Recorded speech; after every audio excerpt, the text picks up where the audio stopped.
So good afternoon, everyone. Before we start, just a technical note.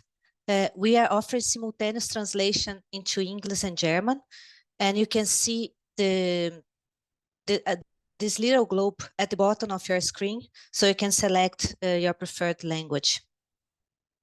Welcome to the third and final day of the Berlin Demography Days. Today we'll be looking beyond crisis and towards the future, hopefully with optimistic lens. This is our first panel of the day, building back after shocks and beyond.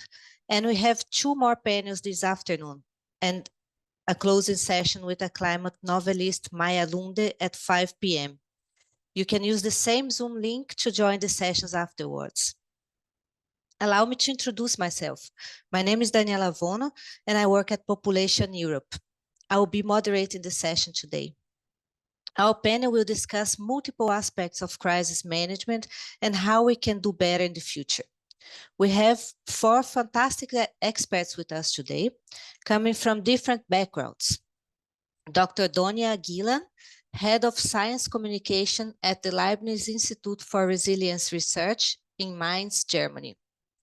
Katrin von den Dellen, who heads CARE Germany's Project Development and Donor Engagement team. Sir Geoffrey Mulgan, Professor of Collective Intelligence, Public Policy and Social Innovation at the University College London, and Professor Alexia Fürnkranz-Prskawetz, Professor of Mathematical Economics at the Vienna University of Technology. Welcome, all of you. I would like to start with a general question to all our panelists.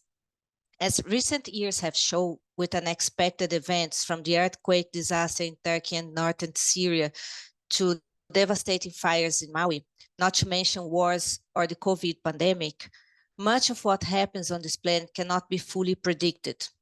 Government responses to this crisis have shown that while there is some degree of preparedness, much of the response is not necessarily planned in advance.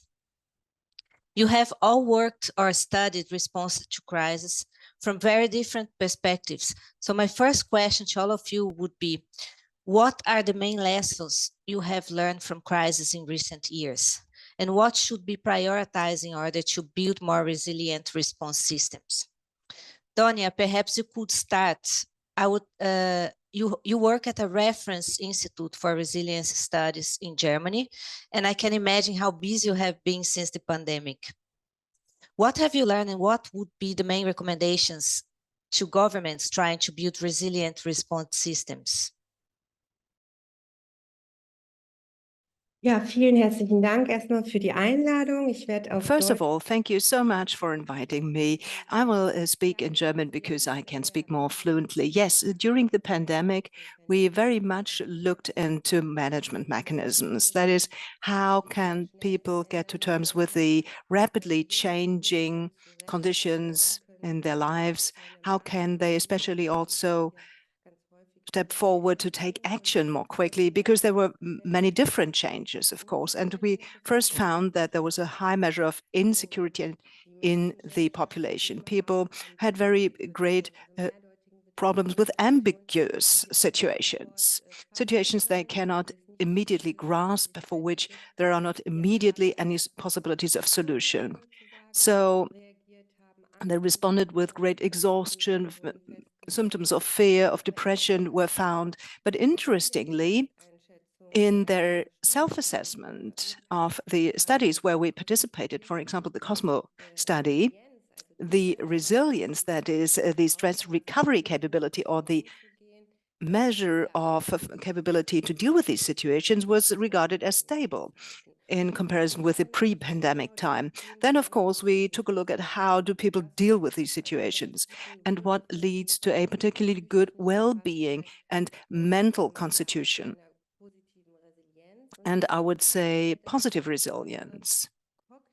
We found that particularly cognitive mechanisms, that is flexibility in thinking and action, helps people to cope with these new situations that arose during the pandemic. That is also cognitive flexibility, this is what we call it.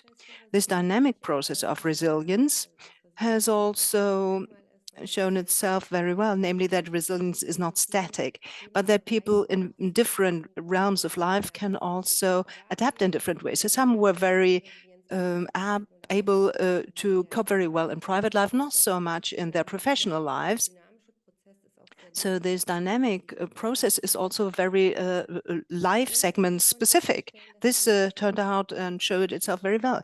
And emotion regulation strategies play a very central role. This is what we also found, namely how can I at short notice put myself into a positive mood? How can I regulate negative emotions through certain resources I've got available, and which during the pandemic, for example, were regulated a lot? So these were central aspects that helped people get to positive well-being, and also ritualized processes, that is a daily structure or structure of the day, which was definable despite the pandemic.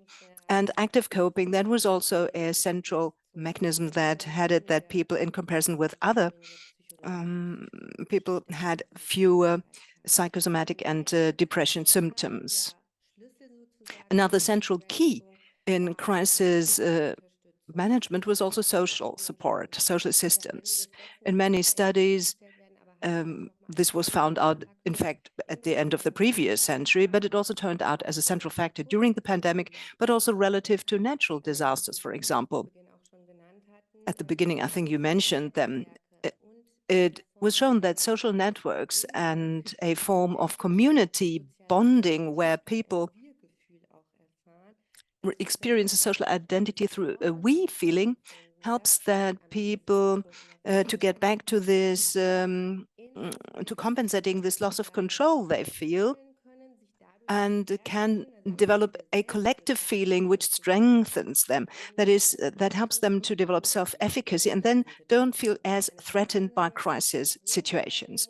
So a joint perception of a threat can construct a social identity and as a result also lead to pro-social behavior, which in many crises contexts was found, even though this was at short notice sometimes. So this was a central aspect that was found out. And overall, of course, these crises also highlighted the structural aspects which lead to social inequality in the society. That is, the building of resilience and the extent of management mechanisms depends a lot on what opportunities of partaking the people affected had in the society, what family status, whether there were lone parents, how many children they had, what their socioeconomic status was, whether there were any multiple burdens, like language-wise, for example, on the side of refugees with migration backgrounds. So all these structural factors, in a very evident way, surfaced in these studies, so that it became very evident that the necessity exists, especially in crisis contexts, to strengthen vulnerable groups. And the degree of being affected is very different, especially when people were already at tipping points in their lives. And then there was another very critical event in their lives that they then, of course, have to carry a much higher burden and are much more stressed. So this was a little insight into the personal resilience factors and what collective resilience mechanisms have caused. Thank you so much, Donya. This is very, very interesting. Katrin, I would like to talk to you now and to bring you to the conversation as someone with lots of experience in humanitarian aid. What has been, in your experience at CARE Germany, the situation? What are the main lessons you have learned from the crisis of the last few years? Has it changed the way you worked in the past? Or was it, I mean, my point here is you were already used to react fast to big humanitarian crises. What has changed with the COVID pandemic? Yes, thanks, Daniela. So in general, what we learn from crisis, and this is not specifically to COVID, but like every crisis, like from conflict to natural disasters, there's actually one main thing in common, that we see that actually women and girls are affected most, and they have specific needs, and they are often not adequately considered in crisis response. That is specifically sexual reproductive health service needs, menstrual hygiene needs, gender segregated wash facilities with lighting and lockers, for instance. So we really see that, and that was also that also increased during COVID, that actually the gender-based violence in humanitarian context is a global issue of grave concern that disproportionately affects actually women and girls. So we can say that generally in times of economic hardship, gender-based violence, especially the intimate partner violence, is rising. Families often apply negative coping strategies, such as early marriage of adolescents. They see it as a way to reduce financial burden of a household in the short term, but often do not see actually the long-term implications, like on health and also economic aspects. For girls, like adolescent pregnancy often leads to a school dropout, and that has, of course, lifelong consequences on income opportunities and equality in general. What we also observed is the participation of women in decision-making and crisis response is weak.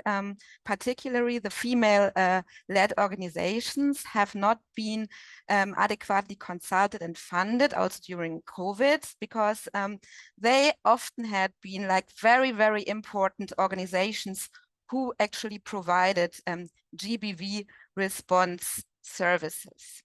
So what should be prioritized?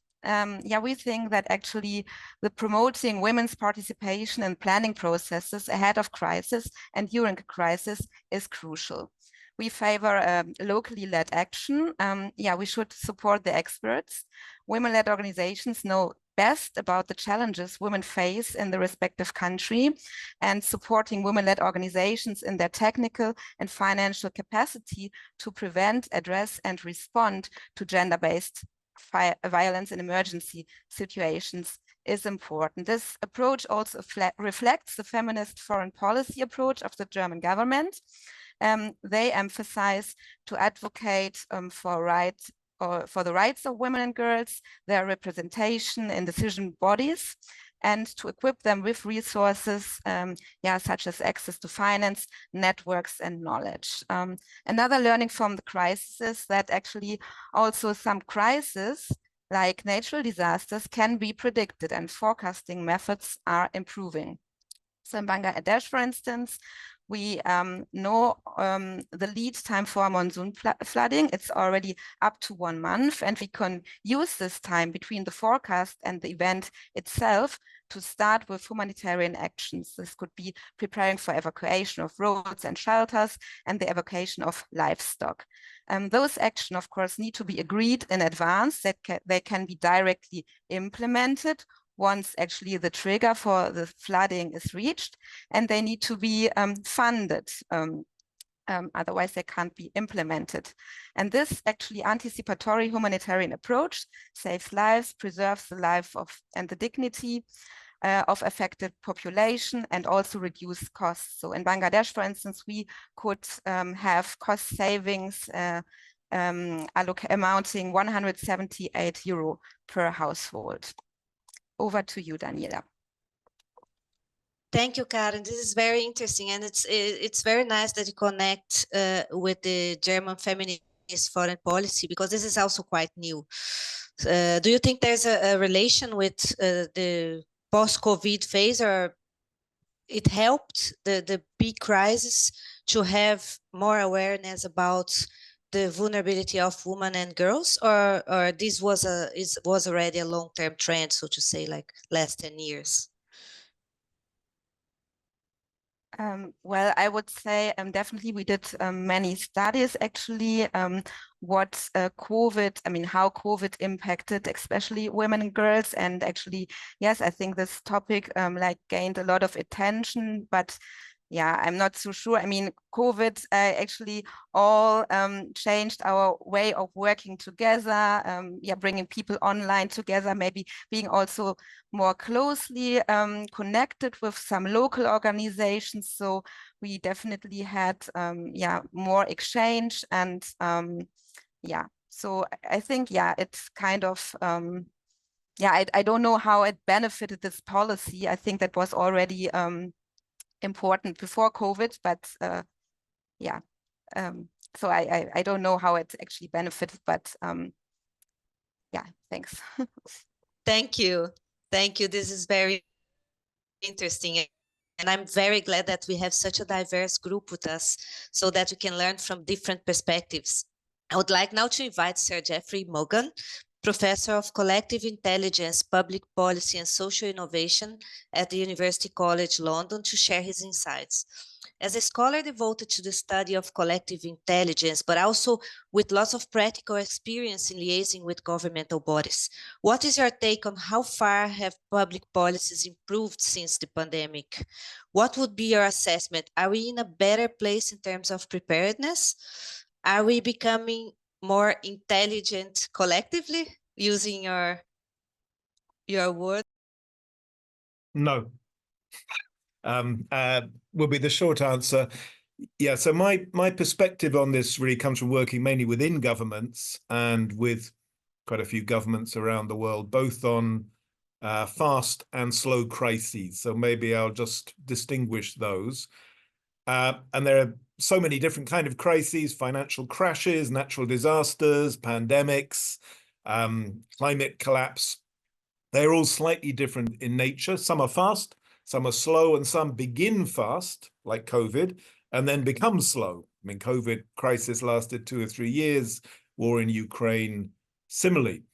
And I think there are some lessons about fast crises. In fact, I've just hosted an event this morning on some aspects of this. How do you prepare better for them? You can never predict the form of the crisis in any detail, but you can do simulations and preparations which get people attuned emotionally as well as cognitively to the likely stresses. Relationships are key, the ability in a crisis to talk to different tiers of government, to business, civil society. And we've seen a big difference between those societies where those relationships are trusting and ones where they are not trusting, and therefore people do not share information, vulnerabilities, and so on. And of course, you need agility, the ability to move people and resources. I don't see much sign of an improvement in that respect since the pandemic. And the risk is everyone will prepare very well for COVID-19 happening again, but the next crisis will be quite different. Most of my work, though, has been over the last few decades on slow crises where you can, as has been said, partly predict them, like crises of demographic change, of aging, or potential refugee crises, and so on. And here, I think the democracies are probably in a worse position than 20 years ago. They have less strategic capability, often in the hearts of governments. I think there's probably been a decline of the quality of methods used for analysis and planning and decision-making. Many of our systems of public finance are very antiquated, are not well aligned at all to our big long-term slow crisis challenges. And just to give one example of that, Katrin mentioned Bangladesh. I work quite a bit with the Bangladesh government and civil society. One of the predictable crises they may face is the huge challenge to jobs in their country. They have a lot of jobs in garments and furniture and so on, which may well be automated, replaced by AI. And so we're working with them on how do you better prepare for these, help your citizens, your education system, your businesses to navigate to where jobs may grow, skills may be in more demand in 10 or 20 years' time. And this is a very different kind of crisis, but it's one which is pretty visible from now. And it's one where not a single government in Europe actually has a very coherent approach to it, and often sees these as almost magical things which just come and hit you rather than being ones you can handle strategically.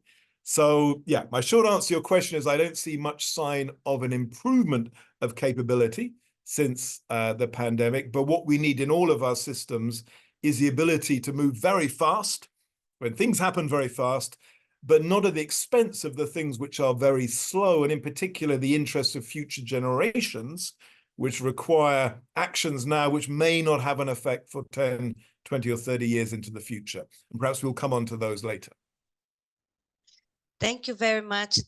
This is very, very relevant. Many of the things you shared are big concerns of our demographic community. And when we have these discussions, there's always the questions like, are governments becoming more aware and investing into long-term preparedness for, as you mentioned, aging, demographic change in general, or the challenge of the working force. So what is your perception? Is there over time more awareness on the need to be long-term prepared, or this goes as elections comes in short term? So I think, I'm sorry to be depressing, I think things have got worse, partly since the financial crisis of 15 years ago. Time horizons in many parts of the world shrank, and they've not really recovered. Political instability, the fragmentation of parties and public support in Germany and elsewhere, and certainly in my country, has greatly reduced the ability to think and act strategically. And just taking this one issue of aging, I wrote a book a year or two ago on imagination. How do we improve our collective ability to imagine 20 or 30 years into the future? And fairly obviously in every society, we need to imagine what the world might be like in terms of care, residential homes, changes to the shape of cities, changes to the shapes of houses, technologies for a society with a significantly different age balance.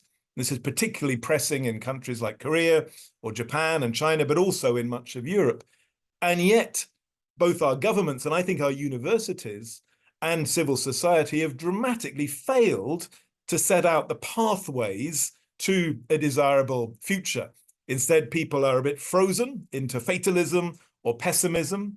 We have some serious work on things like decarbonization and the circular economy, where there are these pathways and roadmaps. But on the central questions of aging, we have sometimes rather narrow, crude techno solutions. We have a terror of the financial challenges for pensions and welfare states, and largely a failure to actually picture a plausible, desirable scenario for the year 2040, 2050, 2060, when many of us will be in need of care of all kinds. Oh, I would like to immediately ask Alexia for what is your reaction to what Professor Mulgan just shared? Yeah, so many thanks. And just let me maybe really mention that many of the points I'm going to make have been partly already mentioned. I just want to emphasize them. And also, of course, the demographic future in terms of the aging, but also in terms of, I guess, depopulation of which we observe in many Eastern European countries or in regions also. But let me start very generally. So the questions you posed to us, Daniele, I think in the sense like resilient systems, what have we learned? I would say we really need to act in a sense like to establish resilient systems before the crisis starts. And this is definitely where we failed. That's my argument here. So I think we need really to learn from the past also to be prepared for the future. And I think what we definitely have learned, I think that several safety nets, several kind of capacities have not been really appropriate for the crisis which hit us during the last years. So there's a clear need, in a sense, to build up our safety nets at all levels in our economy, at the individual level, but also firm macro level, etc., to react appropriately. And we also need, in terms of infrastructure, may it be now the capacities we had like in the hospitals, or having the capacity in terms of the transition out of fossil energy. I think there we also need to really build up our capacities to react in time when the crisis hits us. So basically, I'm an economist also, and we are always trying to argue like whenever a crisis hits, we really need to minimize the loss and the damage from national hazards. And this is how we have to be prepared to react in time. Let me also mention, I think that's very important, that the nature of the shock matters. So we cannot have a one-size-fits-all policy, because it's the nature of the shock which in the end will determine how we have to react, of course. And whether it fosters or reduces the resilience, I think that's a question we need to answer.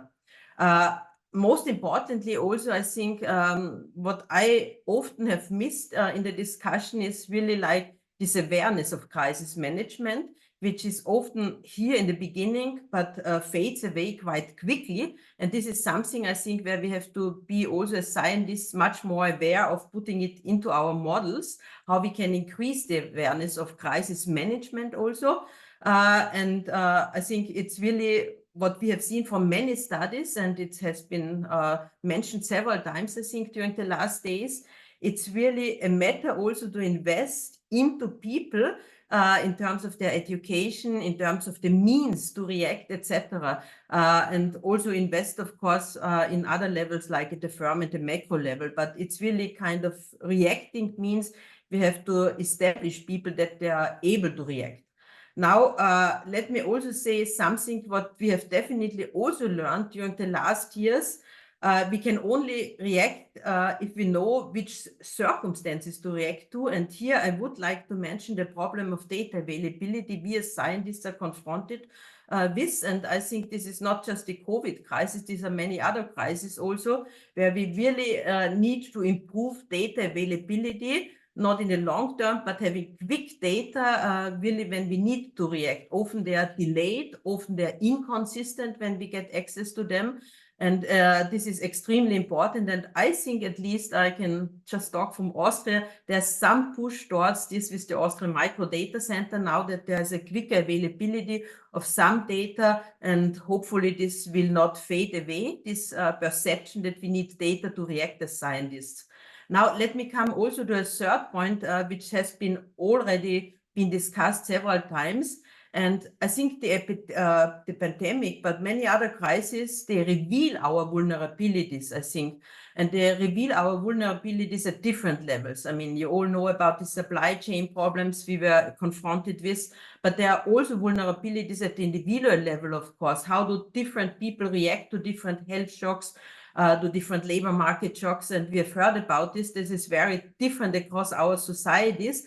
And in the end, it's also the norms, values, and institutions, I think, which have to be adapted to really reduce our vulnerabilities and to build more resilient response systems. And what we are doing also in our own research, for example, coming back to demography, we are trying to understand, for example, a specific case, the pension systems, how they have been have to change the reforms. But we should not just look at fiscal sustainability. What we have done in our work in the recent years is really to look at how different groups in our population are hit by different reforms, and which also implies that we have to use different indicators how to evaluate reforms in our societies.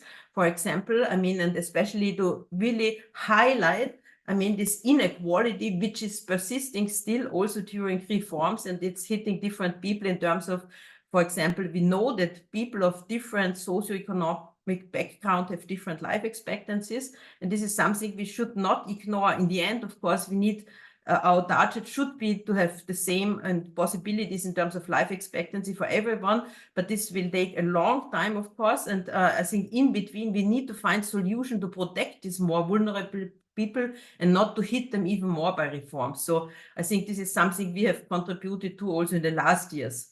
Now, let me also mention that I think it's extremely important to show how different groups are affected. So we have to make analysis how crisis affects people to really understand this. We have done studies to investigate the 2008 financial crisis, how it hit different groups in our society in terms of age. I mean, we have found for 9 different European countries that it was basically the young who were hit the most, while there was more protection towards the elderly in terms of the social security systems, but there were quite of labor kind of effects on the young people, and this has an effect over your whole life cycle. So at different ages you are hit, which implies also this will evolve over their life, which is very important and to really highlight. So we need really studies to highlight also after the crisis to better understand how to be prepared for the next crisis. So reducing inequalities, I think, is also key to build more resilient response systems. Now, let me also say, like, something which I really want to focus on also is like, the biggest mistake, I think, during COVID, for example, was really to ignore the importance to coordinate response systems at various levels and across various disciplines. When I say at various levels, I really have in mind, for example, the importance of incorporating individual behavior. How did different individuals, groups react to different measures we have set during our crisis management? So it's extremely important. How can we incentivize also different groups in our society to follow, I think, these management processes, but also this interdisciplinary approach is so important. I mean, at the beginning, of course, of a crisis, especially if it hits you fast, you have possibly only a few disciplines working on this, but the longer it takes, I think, the more disciplines you have to involve, I think, in crisis management, as we also have observed in the last year. So an interdisciplinary approach also requires to educate scientists, I mean, to react in an interdisciplinary way. And last but not least, let me also mention, we are doing a lot of modeling also in my group, and we have tried to really model these nonlinear kind of effects we are observing in many of these crises, and also the slow, fast systems in crisis management. And what we have discerned in many of our models is really kind of these tipping points. So I'm not saying that we are able to predict the crisis or something, but I think if we try to understand the system dynamics behind this crisis and trying to understand kind of really our system in terms of where are these tipping points, at least I think we are prepared for the next crisis a little bit better. So I think it's really important to get an overall, and I think also involving a global viewpoint, I think, in this crisis management. So this is just a shortcut of some of the recommendations, and I would argue that demography is not a crisis. I think demography is a challenge, and it's just like my really overall kind of conclusion is often that there's a momentum effect. I mean, that we as a demographers, we often predicted what's going to happen in the next 20, 30 years, but it's a momentum effect. I think that institution values, norms did not adjust in the same speed. And I think this is something we have to pay now for this really neglecting, I think, the demographic structure. Thank you very much, Alexia. And at this point, I would like to invite our audience to write their questions. You can use the Q&A function in the bottom of your screen. You can write questions or comments, and I'll read as we go here with our discussions. I would like to start a new round of inquiry to our participants, more related to concrete examples. So based on your professional experience, can you give us concrete examples of what you consider to be best practices, successful interventions, and also what should be avoided at all costs in crisis management, on concrete, or why you like or dislike in your own perspective, of course, based on studies, if you can argue in this direction, but I would like to learn from you based on your experience, what we consider to be successful ways of facing crisis or the opposite of it. Perhaps you can start, Katrin. Yes, thank you. So I really liked actually the comments made by Alexis, that it's important to invest in people. Actually, we have the same opinion about that.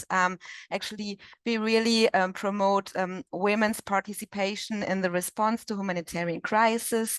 We actually help them to shape their own agenda, their own leadership objectives, and we would like to enable them actually to articulate their own needs in the international donor community, actually instead of having international NGOs speaking on behalf of women organizations. Another point, it's about data collection and analysis. So actually we really recommend to conduct a rapid gender analysis to define actually and understand the distinct and specific needs of different groups in a society, particularly women and girls, and also other at-risk groups, because the more detailed information we have, the more tailor-made we can actually do the response. And another approach I personally like is we work with women and girls friendly spaces, for instance, in refugee camps, and those kind of spaces have manifold advantages.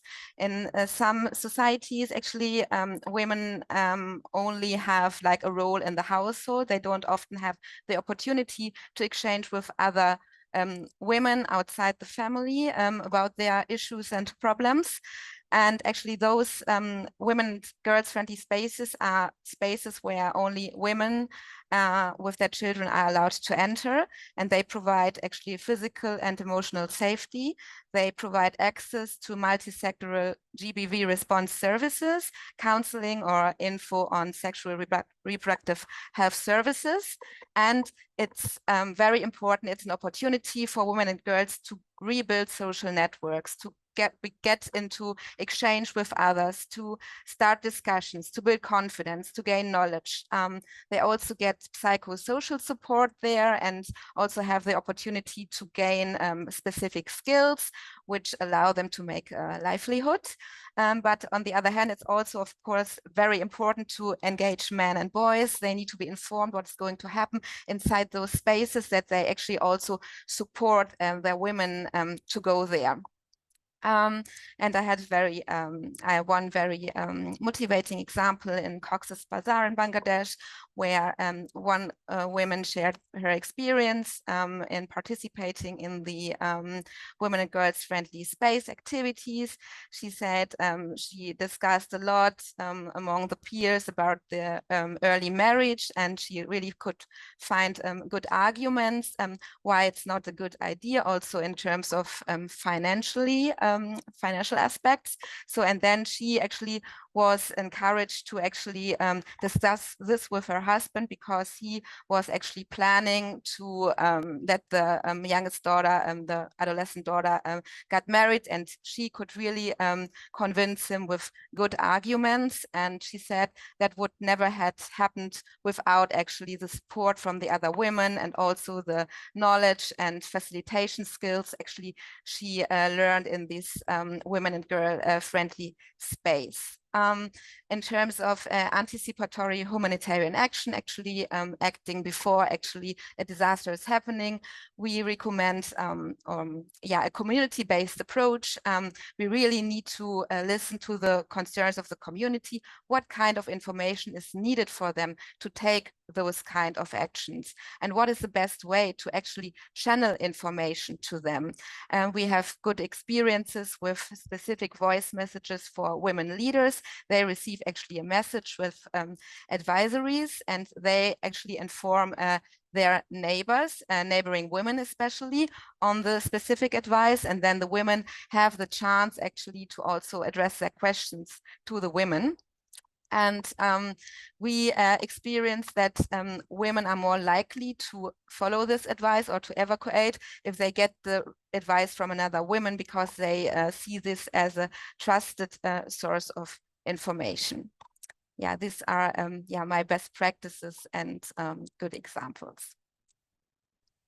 Thank you, Katrin. This is pretty much in line with what Donya has shared with us about the importance of community and the we feeling to deal with resilience. And it's also interesting because in our first day of the Berlin Demography Days, Professor Bruno Arpino shared some of his research about the role of community in Europe in the COVID crisis. And actually he said, like, in the beginning, families were blamed for the spread of the virus, but actually families also played a very positive role. For example, in the in getting more people vaccinated, influencing vaccination behaviors and things like that. So the community aspect here in Europe is also, I think, very relevant, and people talk much less about it in our region. Perhaps, Donya, you can give us some concrete examples as well.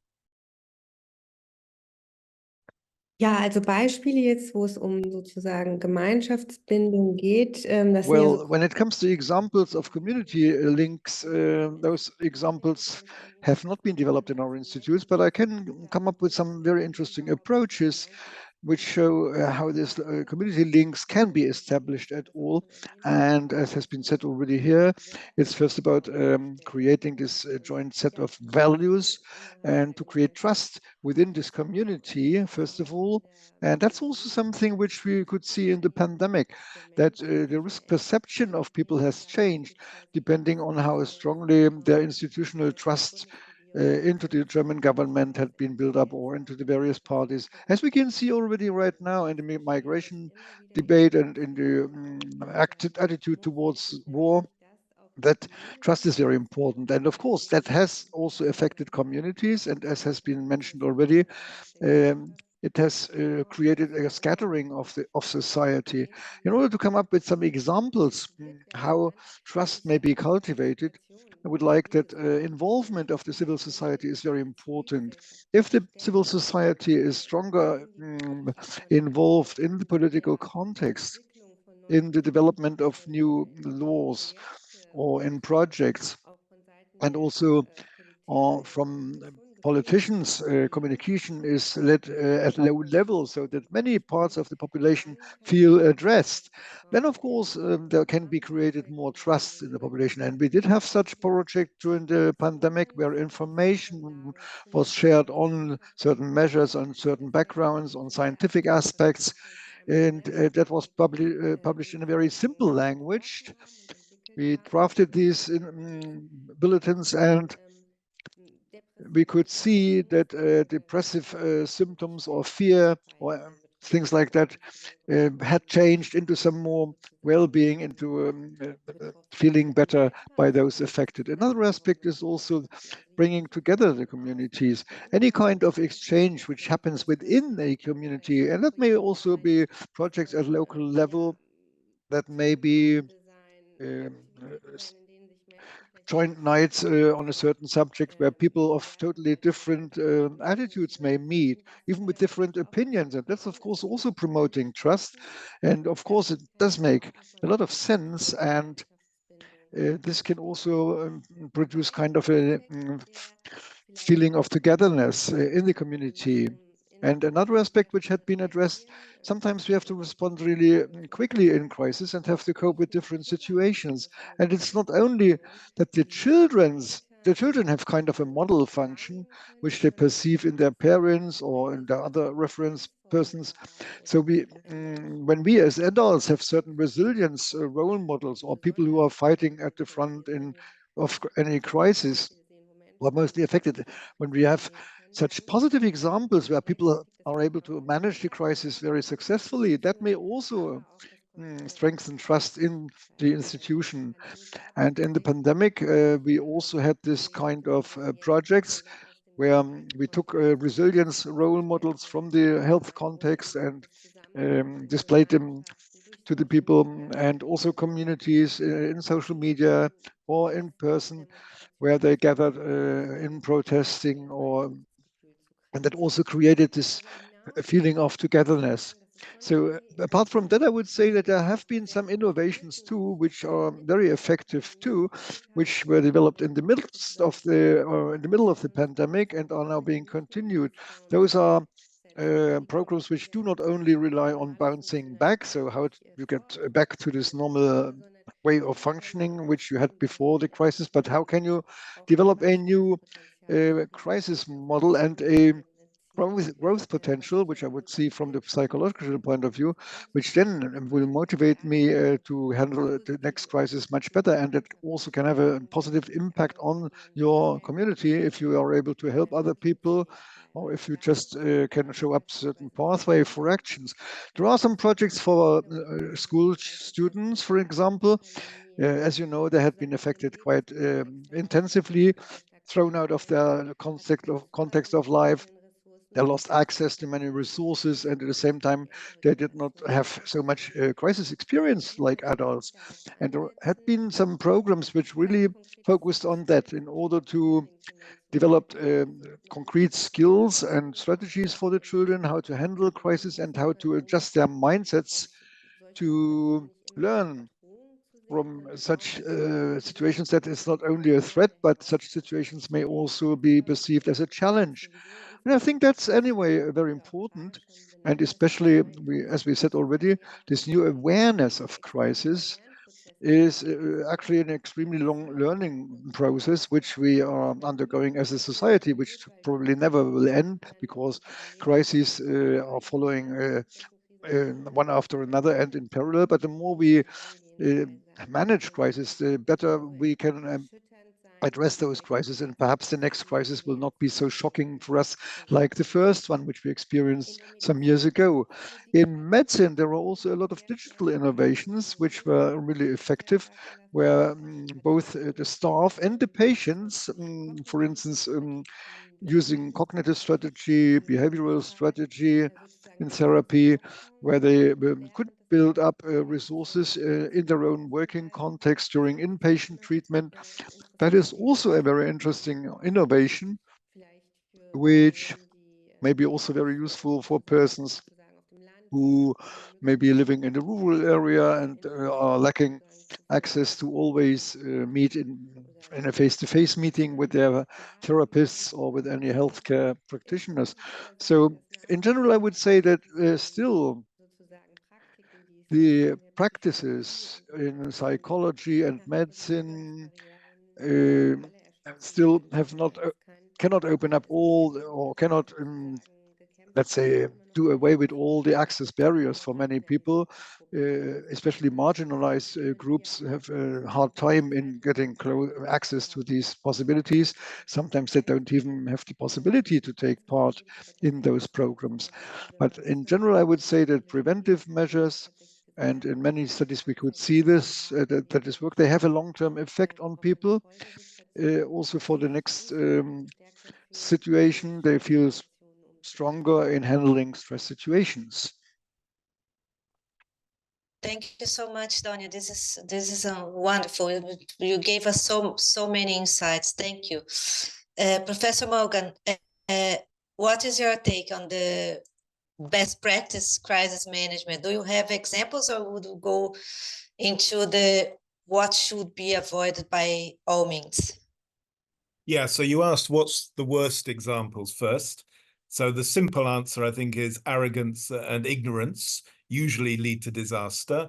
Donald Trump will be part of our lives much more again soon. And it's worth remembering the beginning of the COVID pandemic. He first of all said it wasn't a problem. There was going to be no infections. Then he recommended detergent. Then he got into battles with his scientists. So it's crucial to have the humility to learn and so on. I did a study about a year and a half ago of how different countries around the world fared. And undoubtedly, these questions of social capital and trust and mutual support are crucial, both at a very micro level, your own street, your housing block, but also in relation to institutions. And the other was the organization of intelligence, where many East Asian countries were far ahead of Europe in their use of data, knowledge of all kinds to mobilize intelligence. And there's a whole story perhaps for another day then on how Europe's governments need to rethink their structures. Now that relates to Alexia's points about data, because in some ways governments in the pandemic needed data on infection rates and joblessness rates and so on. And that was good, but there was also a problem because there was lots of data on physical infections, but usually much less data on mental health and other particularly vulnerable groups. And that often distorted decisions and behavior because it was easier to focus on the quantitative rather than the qualitative and tacit knowledge you really needed to understand what was happening. And many years ago, I was part of I ran a government project trying to ask which parts of the population were struggling or faring best. We called it a strategic audit. And again, we had to combine a lot of quantitative analysis and qualitative. And it turned out the most stressed group in Britain, at least, was not the business executives who thought they were stressed. It was middle-aged, low-income women, often in jobs, but struggling with money, with children, and so on. And they were almost invisible in the statistics. There was almost no government policy for them, and yet they were the ones most struggling. But you had to use a lot of different methods and insights to in a sense, to get that. And if you only relied on the traditional statistics, you would have ignored them. A final point in relation to development. There's a very interesting debate in the development world over the last 10 years about crises and disasters, where in the past, the tradition was you would send in the big, European and American NGOs, the INGOs, et cetera, et cetera. But more and more people are saying, well, maybe the best thing is just to give cash to the people on the ground and let them buy what they need. And there's been a lot of trials, a lot of experiments, a lot of evidence, which mainly have shown that's a more efficient way of solving a crisis than paying lots of money for costly intermediaries. Now, it's not quite as simple as that because it depends on the nature of the context and the nature of the crisis. But it's interesting, the answers are very different from 10 years ago, Daniela, and quite challenging to many of the powerful civil society organizations involved in humanitarian disaster relief. And I'll be interested in others' views on that. This sort of direct empowerment rather than empowerment of intermediaries sometimes may be the best way to act in a crisis because the people on the ground may have the best knowledge of their needs and how to meet them. Thank you, Katrin. Would you like to respond to this comment? Yes, I totally agree. I mean, that was also what I'm talking about. I mean, supporting local capacities, and of course, cash can be a good modality. Of course, it depends on the crisis. I mean, there need to be function markers, etc. And yeah, there need to be a way that people actually get the cash. But yes, I totally agree. And I think there is a general shifting in the thinking that we don't actually need these like big INGOs. I mean, we actually try not to do actually the humanitarian aid actions by ourselves, but more empowering like local people on the ground, how to actually do the interventions. Thank you. Alexia, we would like to learn from you about the best practices, bad practices. Yeah, so many thanks. I'm not sure if I can really offer best practices. I can just offer some of the experience I had during the last years on this topic. And let me have 4 points. My first point would be like that crisis management requires a common voice, but should allow for alternative strategies. What I have in mind here is like what we have observed, and again, let me refer to COVID, but possibly also to the climate crisis, that in the beginning, if there is kind of a really strong effect, which can be observed, there's often a common voice. But over time, this common voice is unfortunately really, in a sense, taken over by a lot of dispute, by a lot of also advantages of specific parties who want to gain little bit of more power and so on. So I think this common voice is something which is extremely important to have a successful, I think, crisis management. We have observed this in the split of the society, I think, during the last years often, and the lack of trust also in science. So I'm also in the Austrian Academy of Sciences, where we're doing a lot now to understand why this trust in science is so low in Austria. And partly, I really have to say, it's partly also that low because scientists themselves are sometimes having difficulties in communicating, of course, the diversity, which we have to interpret effects of a crisis. And also, in a sense, we are also relying only on the data we have available. So this is, again, maybe a bottleneck. But I think trust in science and trust in also kind of this management of crisis is extremely important. Within this first point, I'm also saying common voice, but alternative strategies. And I think this is extremely important. I think we are still trying to deal with the average individual, average firm, average region, average state, average institution. But I think it's really this kind of alternative strategies, which is so important. I think if we really want to reach, I think the people, the specific firms, the specific regions, and I think successful interventions need to allow to differentiate between different requirements. So this is, I think, a really important point at the macro and micro level. My second point would be, as an answer to your question, I think crisis management requires a long press. I think the short-lived interventions are not appropriate. It needs far-sighted actions. And I have in mind, for example, there were a lot of changes making it easier also on the labor market to work from home, etc. But soon after the crisis, 2 years afterwards, it became obvious that a lot of the labor market kind of laws, institutions, did not really manage to continue in this flexibility for their employees. So I think my feeling is often that there are short, quick interventions, but it needs much more long-term interventions, I think, to be prepared also for the following crisis. Or this, I think, is extremely important. Third, a very important point, I think, is a crisis management needs also the means to operate properly. And I've already mentioned this in my first answer to the first question, but let me emphasize this again. I think means to act properly again at every level. And especially if I'm thinking also of the climate crisis, even there's a lot of interventions now also in terms of getting out of fossil fuels, trying really to make technology more accessible, etc. But we do know in our society that there's a huge degree of diversity and affordability of these technologies, again, at all levels. And I think this is, if we don't have the means that people can react what we try to offer them, I think they will not react. And for example, also we do know from many economic studies, I mean, we can have several reforms, for example, on our tax structure, etc., but there will always be people who evade these reforms because they don't have the means to follow this. So I think this is extremely important, and it boils down, of course, to really investing into people, investing into our kind of institutions and having more trust in our institutions. And last but not least, I think, let me also mention that what I have observed, and we have done also models on this, the objectives and the aims are very diverse, often how to manage a crisis across different kind of players after the crisis or during the crisis.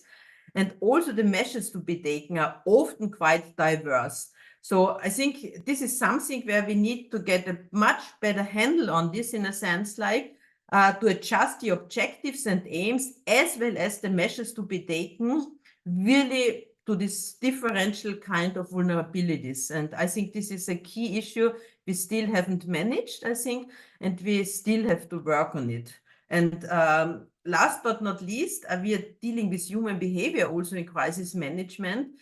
And let me bring back to the table, I think behavioral economics, or generally behavioral science, is extremely important at all levels, because in the end, it's the humans who have to really take up the behavior, take up the incentives, I mean, to react properly. Thank you so much, Alexia. And thank you all for joining our session, for our wonderful speakers. We have learned so much today. And we have one question here that I can... Donya already replied. Okay, so we had a question, now I cannot see it anymore. Okay, thank you so much for joining us. And as I previously announced, this event continues. We'll have 2 more panels this afternoon and a closed session with the climate novelist Maya Lund at 5 p.m. You can use always the same Zoom link to join, and the next session will start in 15 minutes. Thank you so much. Have a nice afternoon. Bye-bye.